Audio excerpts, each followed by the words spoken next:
Hello friends, જય શ્રી ગણેશ. બધાને સ્વાગત છે તમારું મારી ચેનલ ગુજરાતી કિચનમાં. ક્યારેક કેવું થાય, રોટલી શાક ખાવાની બિલકુલ ઈચ્છા ન હોય અને ઘણી વખત થાક પણ ખૂબ લાગ્યો હોય ત્યારે આપણે રેગ્યુલર થેપલા, મુઠિયા કાં તો ભજીયા બનાવી દઈએ છીએ. પણ ઘણી વખત આ એકનું એક ખાઈ ઘરે બધા બોર થઈ જતા હોય છે. તો એવામાં તમે આ એકદમ ચટપટી નવા સ્વાદની રેસીપી ટ્રાય કરી શકો છો. અગાઉ કોઈ તૈયારી વગર ઓછા તેલથી બધા ખુશ થઈ જાય ને એટલી ટેસ્ટી બને છે. અને ખાસ વાત તો ઝંઝટ બિલકુલ નથી અને એક બાઈટ ખાધા પછી વખાણ તો પાક્કા જ પાક્કા. તો ચાલો બનાવવાનું શરૂ કરીએ. તો એના માટે સૌપ્રથમ કોઈ છાશ કે દહીંની આપણે જરૂર નથી, કોઈ ઈનો સોડાની પણ જરૂર નથી. બસ સિમ્પલ આપણે અડધો કપ જેટલું પાણી લઈ લઈએ. પાણીમાં આપણે સ્વાદ પ્રમાણે મીઠું અને અડધી ચમચી જેટલું કાચું જીરું એડ કરી દઈએ. અડધી ચમચી જેટલો ધાણા જીરું પાવડર અને અડધી ચમચી જેટલો લાલ મરચું પાવડર એડ કરી દઈએ. હલકી એવી હળદર અને અડધી ચમચી જેટલો સાંભાર મસાલો એડ કરી દઈએ. સાંભાર મસાલાની જગ્યાએ પાઉંભાજી મસાલો પણ તમે લઈ શકો છો. મસાલો એડ કરશું તો નાસ્તાનો ટેસ્ટ થોડો વધારે વધી જશે. હવે અહીંયા અડધી ચમચી જેટલું તેલ એડ કરી આ બધી વસ્તુને પાણી સાથે એક વખત સરસ એવી મિક્સ કરી લઈએ. અડધી મુઠ્ઠી જેટલા લીલા ધાણા અથવા તો મીઠા લીમડાના પાનને બારીક કટ કરીને એડ કરી દેવાના છે. હવે અહીંયા આપણે અડધો કપ જેટલો ચોખાનો લોટ એડ કરી દીધો અને સાથે 2 ચમચી જેટલો બેસન એડ કરી દીધો. જો ચોખાનો લોટ અવેલેબલ ન હોય તો એની જગ્યાએ કયો લોટ યુઝ કરવો એ પણ હું તમને આગળ વિડીયોમાં જણાવી દઈશ. અને બેસન તો નોર્મલી બધાની ઘરે અવેલેબલ હોય જ છે. હવે આ બંને લોટને એક વખત સરસ એવા મિક્સ કરી દેવાના છે. કોઈ પણ જાતની ગાંઠો ન રહી જાય એ રીતનું આપણે એને મિક્સ કરી લેવાનું છે. તો અહીંયા તમે જોઈ શકો છો આપણે સરસ એવું એને મિક્સ કરી દીધું અને એક ઘટ એવું આપણું અહીંયા બેટર બનીને રેડી થઈ ગયું છે. તો એને થોડી વાર સાઈડમાં રાખી અને અહીંયા આપણે લીધા છે 2 અડદના પાપડ. તો અડદના પાપડ ન અવેલેબલ હોય તો એની જગ્યાએ જે મગદાળના પાપડ આવે છે એનો ઉપયોગ પણ તમે કરી શકો છો. પણ આ અડદના પાપડનો ટેસ્ટ આમાં એકદમ જોરદાર આવે છે. જો તમારી પાસે હોય ને તો ચોક્કસ એડ કરજો. પણ પાપડ એડ કરવા પણ ઓપ્શનલ છે. પાપડ વગર પણ આ રેસીપી એકદમ ટેસ્ટી બને છે, પણ પાપડ સાથે તો ખૂબ જ ટેસ્ટી લાગે છે. તો જો અહીંયા 2 પાપડ લીધા છે આપણે અડધા કપ લોટ સામે. તો હવે પાપડને આ રીતે મોટા મોટા ટુકડામાં આપણે કટ કરી કાં તો મિક્સર જારમાં અને કાં તો આ રીતે ચોપરમાં આપણે એને એડ કરી અને એનો એકદમ દરદરો એવો પાવડર બનાવીને રેડી કરી લેવાનો છે. જેમ કે જે ચોખાના પૌવા હોય છે એ રીતનું આપણે એને કરી લેવાનું છે. તો અહીંયા જો હું તમને બતાવી દઉં કે સાવ પાવડર આપણે એનો નથી થવા દેવાનો. આ રીતે થોડા ટુકડા સમજ આવે એ રીતનું એને કરી લેવાનું છે. તો એને પણ પ્લેટમાં લઈ લઈએ. આપણે આ નાસ્તો છે કોટિંગ બિલકુલ આ જે પાપડ છે એનાથી નથી કરવાનો. એનો એક બીજો જ ઉપયોગ છે એ પણ હું તમને વિડીયોમાં જણાવું છું. સાથે અહીંયા એક ચોપરમાં મેં થોડા શાકભાજી લીધા. શાકભાજીમાં એક નાની સાઈઝની ડુંગળી, થોડો ટુકડો દૂધીનો, એક મોડું મરચું અને સાથે થોડી એવી કોબી, આદુ અને થોડું તીખું મરચું. અત્યારે મારા ફ્રીજમાં જે પણ શાકભાજી અવેલેબલ હતા એ મેં લઈ લીધા છે. તમારી પાસે જે પણ શાકભાજી અવેલેબલ હોય એનો ઉપયોગ તમે કરી શકો છો, અથવા તો ખાલી ડુંગળી અને ખાલી ટમેટાથી પણ તમે આ નાસ્તો બનાવી શકો છો. અહીંયા બધા શાકભાજીને એક જ સાથે એડ કરી અને આપણે એને બારીક એવા ચોપ કરી લીધા. વધારે મોટા ટુકડા આપણે એના નથી રાખવાના.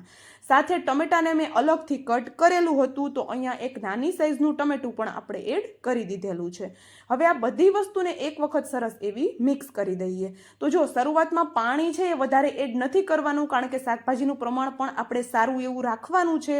તો આપણે આ બેટર છે વધારે ઢીલું નથી કરવાનું, એટલા માટે પાણી શરૂઆતમાં ઓછું એડ કરશું. પાછળથી જરૂર લાગશે તો આપણે એડ કરી દઈશું. તો અહીંયા આપણે સરસ એવું બધું મિક્સ કરી લીધું અને તમે જોઈ શકો છો એક ઘટ એવું બેટર આપણું રેડી છે. હવે બેટરમાં આપણે અહીંયા 1/4 કપ જેટલા ચોખાના પૌવા એડ કરવાના છે. ચોખાના પૌવા છે એને વોશ બિલકુલ નથી કરવાના. કોઈ સાફ કપડાથી આપણે એને સાફ કરી અને આપણે એને એડ કરી દેવાના છે. પલાળવાના ચોખાના પૌવાને બિલકુલ નથી. સાથે જ આપણે જે પાપડનો ચૂરો બનાવીને રાખ્યો છે એને પણ એડ કરી દઈએ અને બંને વસ્તુને એકદમ હલકા હાથે આપણે મિક્સ કરવાની છે. તો શરૂઆતમાં એડ કરી બધી વસ્તુ સાથે અને જો મિક્સ કરી લઈશું તો નાસ્તાનું જે ટેક્સચર અને એનો જે ટેસ્ટ આવવો જોઈએ એ નહીં આવે. એટલા માટે આ બંને વસ્તુને લાસ્ટમાં જ આપણે એડ કરવાની છે અને વધારે આપણે એને વજન આપી અને મેશ બધી વસ્તુને નથી કરી દેવાની.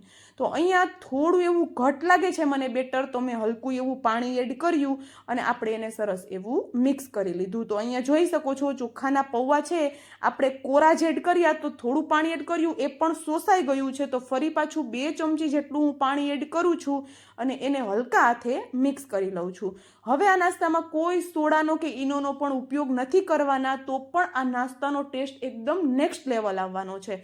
એક તો ખાતી વખતે આનો ક્રંચ આવશે જે ચોખાના પૌવા અને સાથે આપણે પાપડ એડ કર્યો એનો, અને આ નાસ્તાનો ટેસ્ટ પણ જે પાપડ એડ કર્યો અડદનો એના લીધે એકદમ જોરદાર આવશે. હવે ઓછા તેલથી બનાવવા માટે આપણે અહીંયા એક તવો ગરમ કરી લીધો અને તવા ઉપર હલકું એવું ઓઇલ આપણે લગાવી લેવાનું છે. તો અહીંયા તવો છે હલકો ગરમ થઈ જાય એટલે આપણે જે બેટર બનાવ્યું એ 2 ચમચા જેટલું આ રીતે તવાના સેન્ટરમાં રાખી અને હલકું એવું ચમચાથી આ રીતે એને સ્પ્રેડ કરી દેવાનું છે. અને એક ખાસ વાત કે પાપડનો ચૂરો અને ચોખાના પૌવા એડ કર્યા પછી તરત જ આપણે નાસ્તો બનાવવાની શરૂઆત કરી દેવાની છે. બેટરને બિલકુલ રેસ્ટ નથી આપવાનું. અહીંયા તમે જોઈ શકો છો થોડું થીક એવું એટલે કે પરોઠા જેવું આપણે આને પાથરી અને રેડી કરી લીધું. શેપ આપવામાં પણ બિલકુલ કોઈ પ્રોબ્લેમ નથી આવતો. હવે બધી વસ્તુ કાચી છે એના લીધે આપણે ઉપરથી કવર કરી દઈએ. ગેસની ફ્લેમ એકદમ સ્લો રાખી અને આપણે આને 1 થી 2 મિનિટ માટે થવા દેવાનું છે. 1 થી 2 મિનિટ પછી ખોલી ઉપરથી હલકું એવું ઓઇલ લગાવી દેવાનું છે અને નાસ્તાની ઉપરની જે સાઈડ છે તમે ચેક કરી શકો છો. આપણે પાપડને જે ચોખાના પૌવા એડ કર્યા એના લીધે નાસ્તાનું ટેક્સચર એકદમ જોરદાર આવ્યું છે. હવે ચોખાના પૌવા અને પાપડ છે શેકાશે એટલે સુગંધ તો જોરદાર આવશે જ, સાથે જે પૌવા છે એ ક્રિસ્પી પણ થશે તો નાસ્તો ખાવામાં એકદમ કુરકુરું અને ક્રિસ્પી લાગશે. હવે અહીંયા નાસ્તાની બીજી ખાસ વાત એ છે કે આ નાસ્તો બિલકુલ તવા ઉપર નથી ચીપકતો. તમે લોખંડના તવા ઉપર પણ આને બનાવી શકો છો. જોઈ શકો છો તમે ક્રિસ્પી કરારો નીચેની સાઈડથી થાય એટલે સાઈડ ચેન્જ કરવાની છે અને આપણે બીજી સાઈડથી પણ એ જ રીતે હલકું હલકું પ્રેસ કરી અને સરસ એવો ક્રિસ્પી થાય ત્યાં સુધી શેકી લઈશું. તો અહીંયા જોઈ શકો છો આપણે બીજી સાઈડથી પણ નાસ્તો શેકી લીધો અને નાસ્તાનું ટેક્સચર, નાસ્તાનો કલર જોઈને જ કોઈને ખાવાનું મન થઈ જાય એવો આ નાસ્તો બને છે. રેગ્યુલર થેપલા મુઠિયા કરતાં એકદમ અલગ જ સ્વાદ આવે છે. તો ચોક્કસથી રેસીપી ટ્રાય કરજો અને જો વિડીયો થોડો પણ પસંદ આવ્યો હોય તો વિડીયોને લાઇક, શેર અને ચેનલ પર નવા હોય તો જલ્દીથી ચેનલને સબસ્ક્રાઇબ કરી દેજો આવા જ નવા વિડીયો જોવા માટે. અને હા, જો ચોખાનો લોટ ઘરમાં અવેલેબલ ન હોય તો ઘઉંનો કકરો લોટ અને સાથે 2 થી 3 ચમચી જેટલો રવો એડ કરી અને એમ પણ તમે બનાવી શકો છો. તો અહીંયા આપણો નાસ્તો છે એકદમ બનીને રેડી થઈ ગયો છે. તો બીજો નાસ્તો પણ એ જ રીતે આપણે પાથરી લેવાનો છે. તો પાથરતી વખતે ગેસની ફ્લેમ સ્લો રાખશું જેથી કરીને આપણે જે પાથરીએ છીએ એકદમ આરામથી પથરાઈ જાય.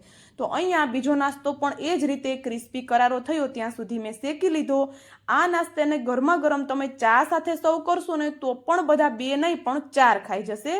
સાચું કહું છું, ખૂબ જ ટેસ્ટી છે. એક વખત ચોક્કસથી ટ્રાય કરી જોજો. તો ચાલો હવે મળશું આવા જ એક નવા વિડીયો સાથે. ત્યાં સુધી જય શ્રી ગણેશ બધાને and thank you for watching.